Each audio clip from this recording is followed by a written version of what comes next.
Module 2, Building the Core of Your Resume. As you go through this model, expect to spend a good deal of your time as you're taken through the different parts of your resume. But before we go any further, let's look at the rules for resume writing. What I'm about to say might sound contrary to what you may have heard, but there are no rules for resume writing except for proper grammar and spelling. Let me explain. Your resume doesn't have to follow one strict format. As long as it's free of grammar or spelling mistakes, you can place headings wherever it makes sense to highlight what the employer is looking for. Always keep in mind that the employer is the focus. If the job focuses on finance experience and turnaround successes, lead with that. If a PhD is the top requirement, put education first. Customize the layout to what matters most to the employer and the role. As you go through the rest of the webinar, you will see how things fall into place.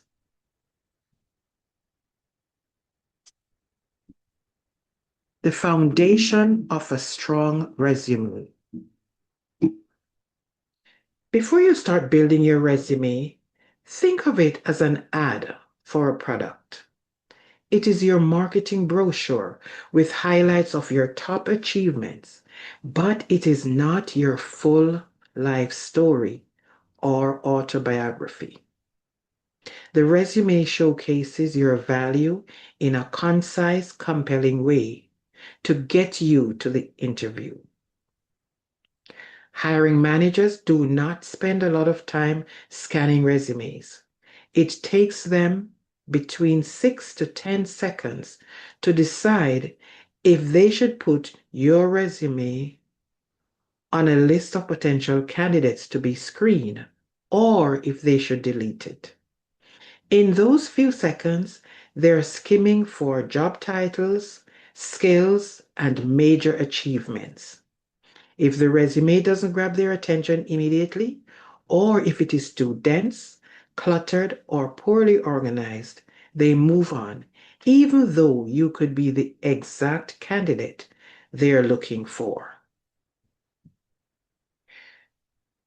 Choosing the right resume format. There are three main resume formats. Chronological. This is best when you have a steady work history in the same field. This is the preferred format for recruiters. Functional. The functional resume focuses more on skills and competencies.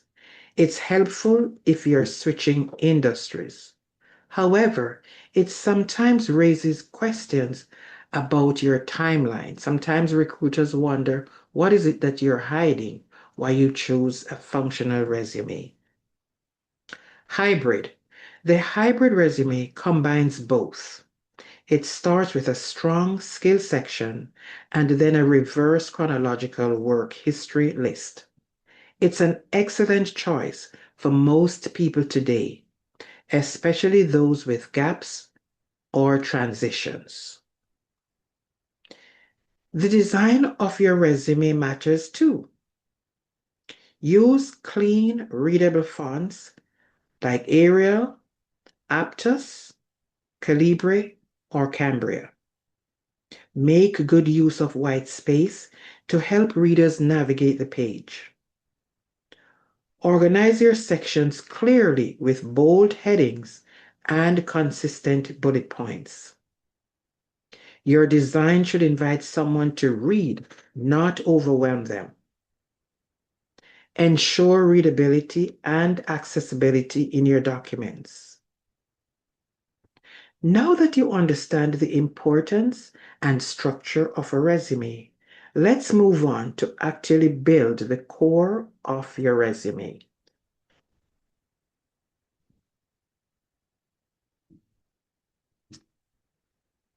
Main parts of the resume. This section gives a brief outline of a simple resume format with subheadings that the ATS, Applicant Tracking System software, will pick up easily. Heading. Include your name, email, LinkedIn URL, and phone number. There's no need for a home address or for your personal details. Target. Instead of an outdated objective, use target, followed by the specific job title you're applying for to show alignment with the employer's needs. Summary and career highlights. This section gives a quick snapshot of your top qualifications and achievements that match what the employer is looking for. Work experience. List your roles in reverse chronological order, focusing on accomplishments and skills relevant to the job. Volunteer. Include volunteer roles that demonstrate transferable skills, leadership, or community involvement, especially if they relate to the position. Whether you're a newcomer to Canada, someone returning to the workforce, or you're a new graduate, your volunteer experience is experience. Education. List your degrees, certifications, or training. Start with the most recent and include details that are relevant to the role. Many people still use references available on request on resumes. That's not necessary. The statement does not add any value to your resume. Resume length. There's always a debate about how long a resume should be. And remember, we mentioned earlier there are no rules in resume writing. If you're a new graduate with limited experience, a one-page resume would work for you.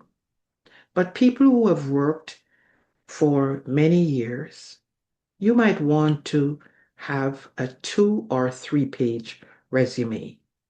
Some recruiters, and especially executive recruiters, will say to you that the length of a resume does not matter too much to them as long as it has value. Don't stretch the truth.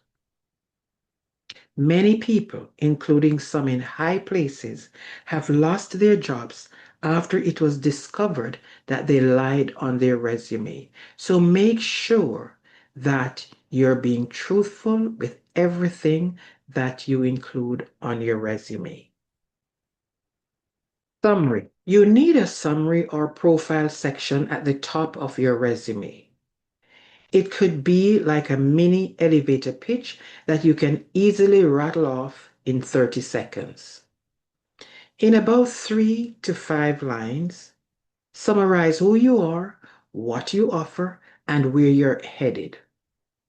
If you're early in your career or changing fields, include transferable skills from activities such as volunteer work, part-time jobs, leadership roles in student organizations, side projects, or certifications. If you're a parent returning to the workforce, reflect on all the skills you developed while you were off. Caregiving, budgeting, organizing, leadership in community organizations or school council, for example, time management. The next few slides will show some sample summary statements. Here are some do's and don'ts for your summary. Keep your summary short, no more than 5 lines. Tailor it to the role you want and show how it aligns with that role.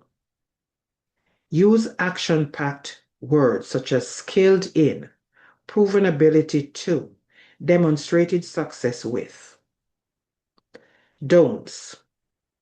Don't say vague things like hardworking or motivated unless you can prove it with an example. Don't stuff your summary with cliches such as detail-oriented, motivated, and enthusiastic professional. It becomes too fluffy and it's not saying much.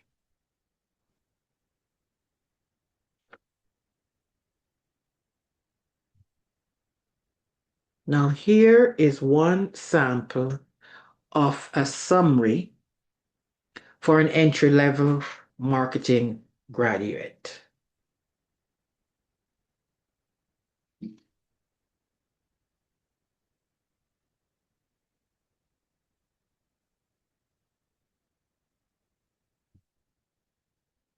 And then here is another summary for a mid-level administrative professional.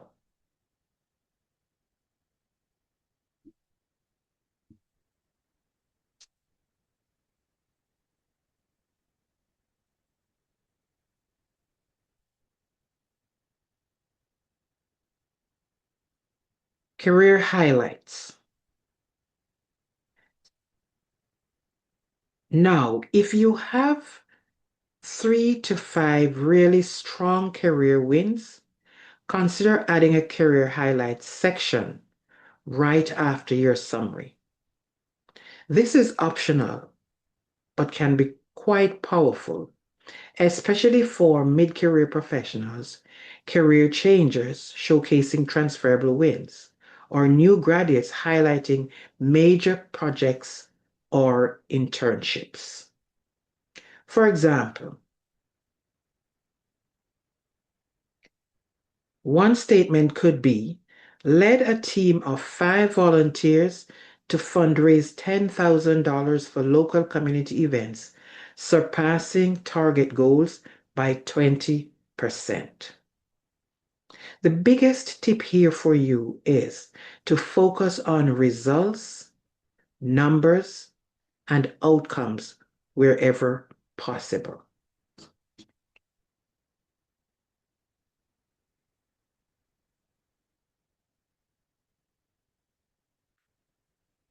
Here is a sample of a career highlight section for a mid-level operations manager. Your value proposition. Many job seekers hurt their chances because they don't clearly communicate their value proposition, the unique skills and experience they offer, and the results or impact they have made. A value proposition is a clear statement that highlights the unique skills, strengths, and results you bring to an employer. It's the answer to the question, why should they hire you? It focuses on the impact you have made, not just the tasks you have done or the responsibilities that you have carried out. It's not enough to list what you did. You need to clarify the value you added. This means going beyond tasks or responsibilities and focusing on results. Think of your past work in terms of duties, but rewrite those duties to show impact. For example, here's a statement that shows a duty. Managed social media accounts. But here's the same duty written in a way that shows result. Increased social media engagement by 35% through targeted content campaigns. See the shift? One lists a task or responsibility. The other shows the value you delivered. That's your value proposition. Now look at a more comprehensive value proposition for a business analyst.